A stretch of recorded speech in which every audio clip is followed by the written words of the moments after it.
Remember, when I asked for your opinion, remember when I asked you for your opinion? Me neither.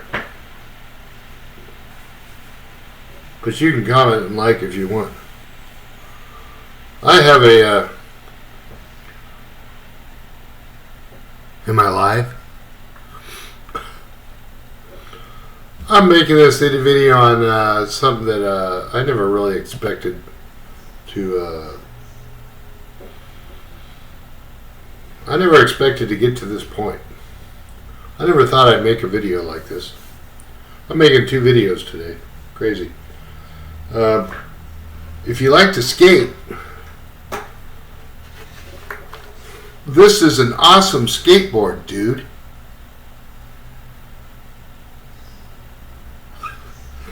This is a really cool skateboard. It's a Dogtown. I picked this up a few years ago. Got some good grip tape on it, 10 inches wide. Got the ND trucks, got the Bones wheels, got the Bones bearings. Everything's Bones. Bones, Bones, Bones! Everything's Bones on this thing. I love that skateboard. And also have a I have a Adam longboard, which I've been riding lately. But I wanted to make this video on something that kind of really started making me think about things, about getting older and stuff.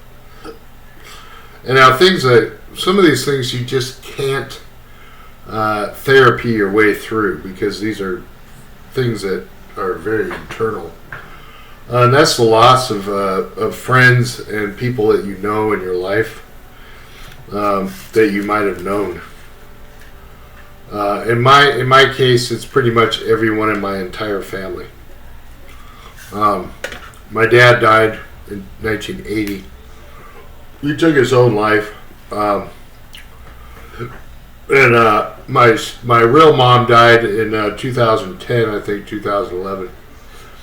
And then I had a half sister I found out that died in 2007. I had a stepmother that died. Both grandparents passed away. One died back in 1978, so everybody's pretty much gone. And then I had another friend of mine that was a Army Ranger, a little younger than me, and he passed away in 2009. So the way I look at it is like it's a lot of loss, you know. A lot of people that pass away, and you don't really think about people passing away on you until they're gone, and then the next thing is they're gone, and they're no longer a part of your life because they're dead. And sometimes the impact can be kind of pretty emotional, just because of the fact that you can remember talking to them, you can remember hanging out, you can remember drinking beers with them. In my case, I remember surfing with a lot of my friends and stuff. I remember just being kids together and riding bicycles back in the 70s. And then I realized that it's just very surreal when you think about it. How people just die, and then eventually you'll die, and then somebody will say, I remember that dude who's on the internet. But that's one thing about getting older, is that people don't really tell you about. I mean, you know it happens, but nobody really talks about it until it happens. And then when it happens, it's like everybody's like, "Oh my God, did you hear about so and so that died?" And they're like, "Oh my God, what happened to him?" And then they say, "Oh wow, that sucks," and then they move on and go to the next party or whatever.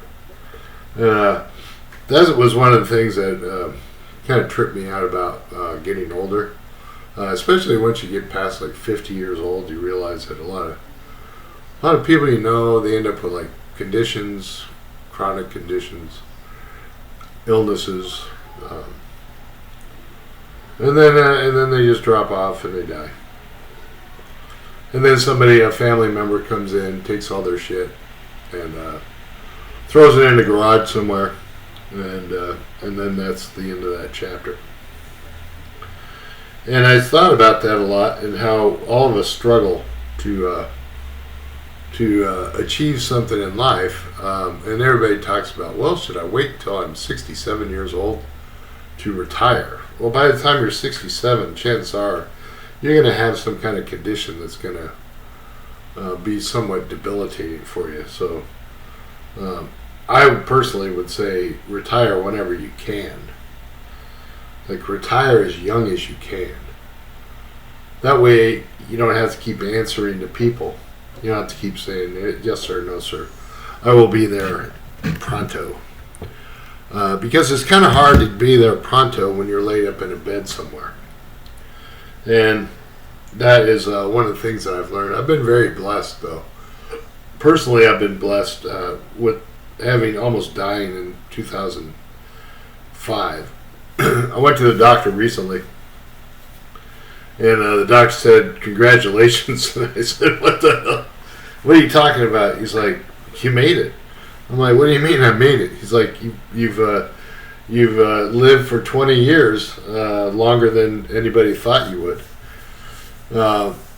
So that in itself was kind of a kudos, but at the same time, like, well, you don't really live in my life. My life has been insane.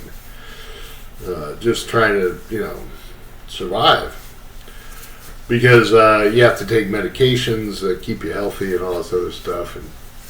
And there's certain things that, I can't do anymore, like bungee jump, jump off of bridges, roll cars off of cliffs, stuff like that. All the good things I used to do as a kid.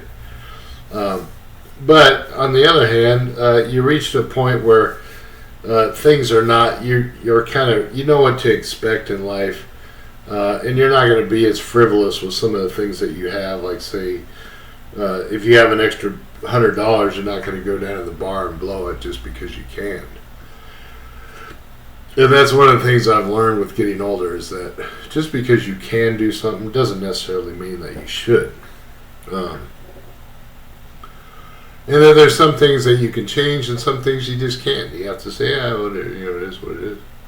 But being honest about that is important, because there's so many people that just lie and fake their way through their lives. Whether it even be something as small as, I wouldn't call it small, but somebody who's like manipulative and tries to like scam people out of their houses, or their money, or this, that, and the other. I mean, eventually, those people are going to have something come back on them that's going to not be too nice. A good case in point is somebody in my family that took all the property and just kind of said, screw everybody else. And then that lady met her maker, and she's no longer around. So. Those are some of the things I was thinking about. A lot of people will pass away. Once you get past 50, especially after 60, because I just hit 62, and 62 years old, I'm like, what the hell am I doing here still? But on the other hand, I'm very grateful for it. I'm very thankful. There's some things that I can't not do. I lost my wallet yesterday morning. I had a complete meltdown at the store, and actually started to shed a tear, because I just don't know why these things happen. But thankfully the wallet was found and returned, and so now I still have my wallet, so I don't have to replace license, VA cards, bank cards, all this other good stuff that we have. But that's what I was thinking about. Friends that pass away, and there's really nothing you could do about it. You just you have to try to remember them in a good spot, good space. Forget about all the brawls and fights he had and stuff. But yeah, I used to watch